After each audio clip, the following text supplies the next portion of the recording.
Hey guys. Okay, I'm just gonna dive right into this. I am, I believe that before I incarnated into this human body, that I made a decision to come here. And I believe that I chose to experience emotion. That was kind of my goal, my mission, my life theme, however you want to put it. My cigarette went out.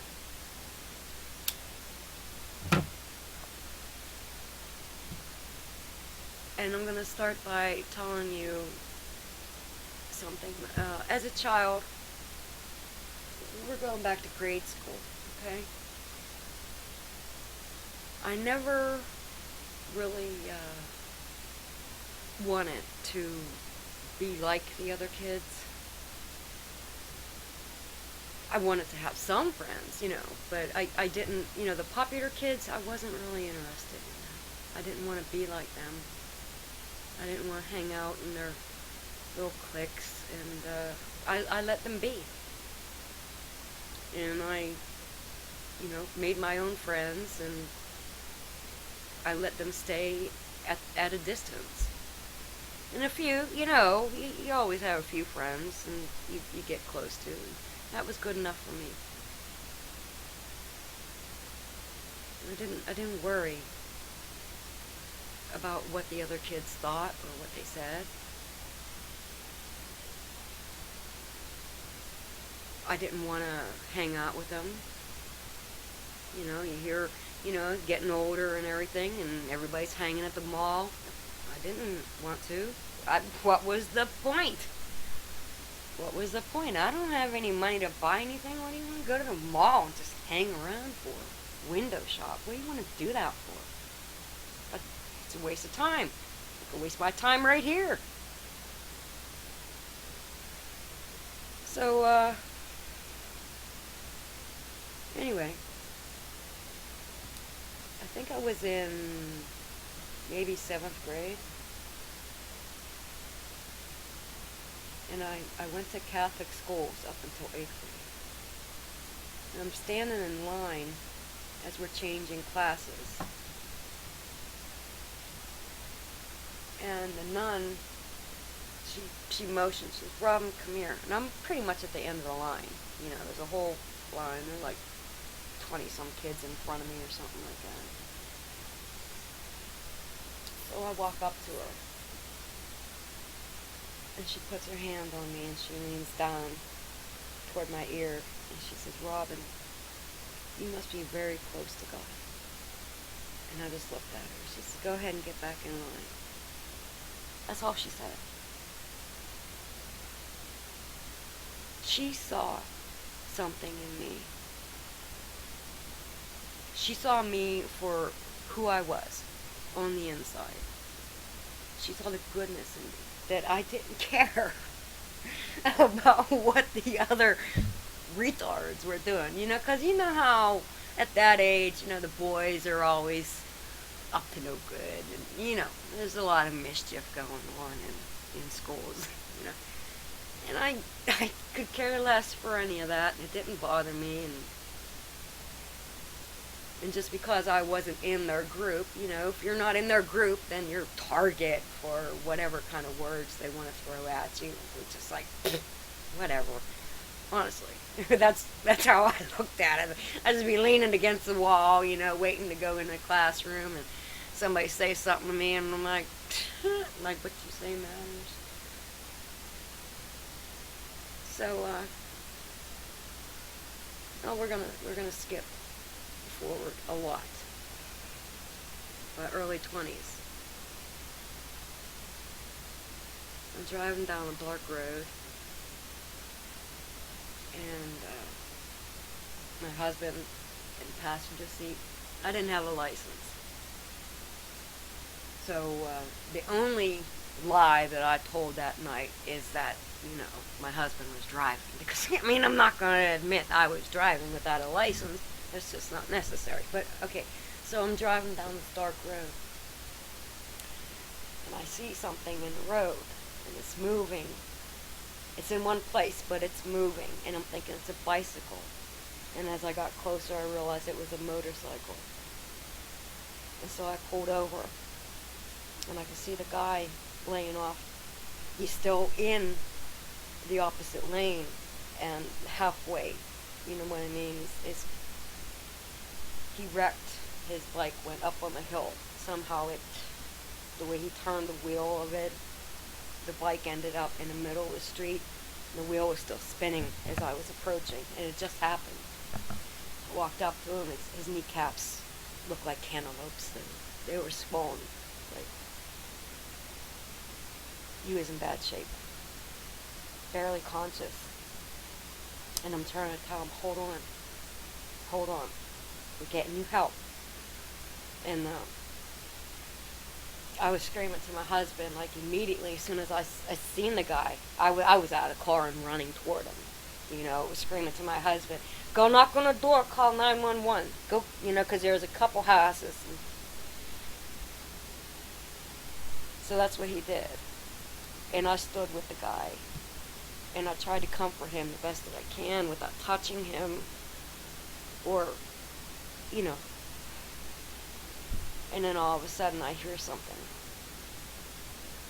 And I turn and look and I see lights coming up the hill.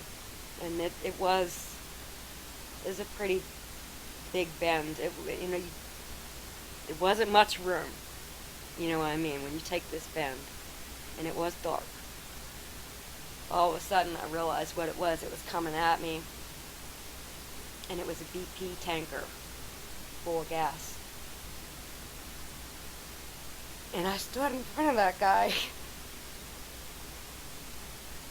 And I'm waving my arms and jumping. It was like doing jumping jacks in the street. And I'm crossing my arms back and forth, like, hey, see me.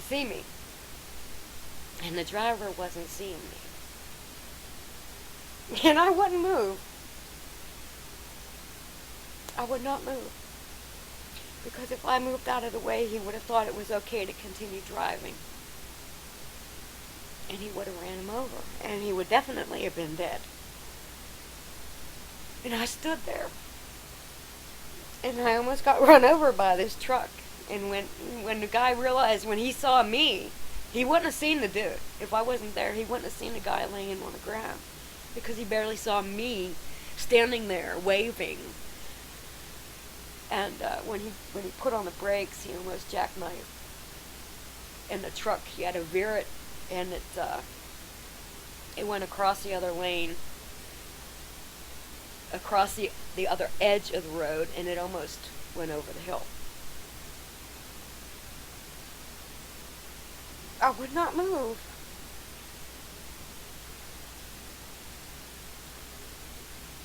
It felt like instinct to me to protect this man that I didn't even know.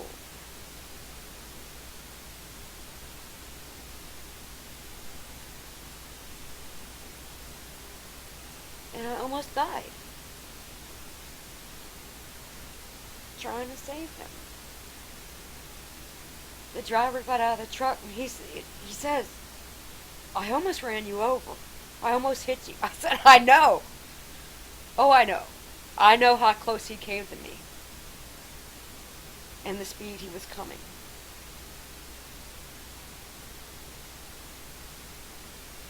And by the grace of God, he did not hit me. He stopped in time. Police came. The ambulance came. And I really don't know if the guy survived, but I have to believe that he did. Just because you got a few broken bones, you got knocked unconscious, kind of, it doesn't mean you're dead. He was, he was a little in and out. He's fucked up in pain. So, of course, you're going to lose consciousness with that amount of pain.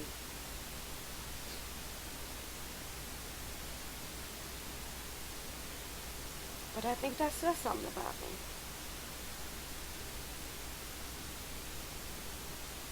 And I'm proud of myself. Because today, most people, they would have stood there with their camera. And they would have just recorded the truck running the guy over. And they'd be like, oh, that was awesome! Or something like that. But,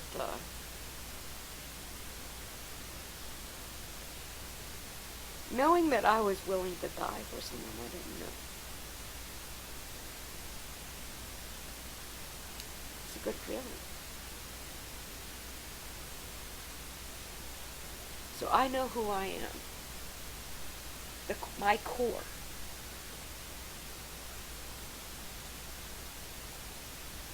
I am a child of God. And that's why you don't see me going around begging anyone for anything. There's one thing that I remember from the Bible.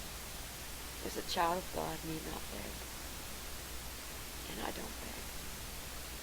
I may ask. I will not beg. And my needs are always met. One time I put a video out and I said, I need about $15 to get what I need. I need this. I need these things. I definitely need them. No getting around it. It's $15. One person put $15 on my PayPal. That's all I needed. I mean, some people might assume, oh, she's got a PayPal account. There's people putting money on there all the time. Oh, no, there ain't. It took me a month one time to realize there was a couple dollars on there. I don't know who put it there. I couldn't trace it to a name. It was a business. So thank you, whoever that was. I forget how much. Excuse me. Forget how much it was. It was $20 or something. But yeah.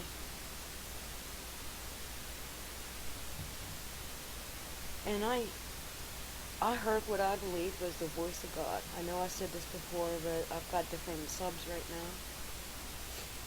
And I was crying. I was in a very bad situation. And I was praying out loud, God, please help me. I cannot get myself out of this situation. I am stuck. I need your help. You gotta help me. You gotta save me. I'm gonna die here. Help me. And then I heard, just go, and I will take care of you. And instantly. Well, first I was like, what? I'm looking around, like, what?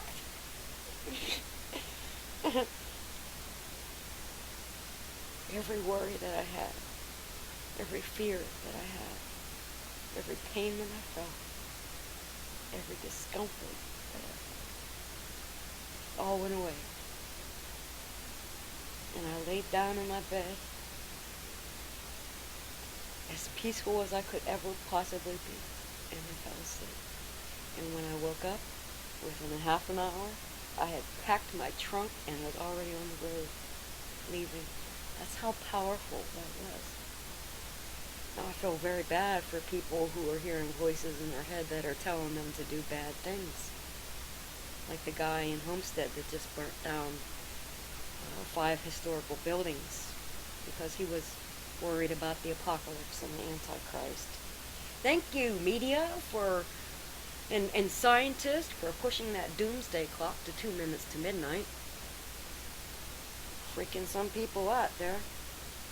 But I don't know, maybe there's no such thing as schizophrenia. Maybe it's demons.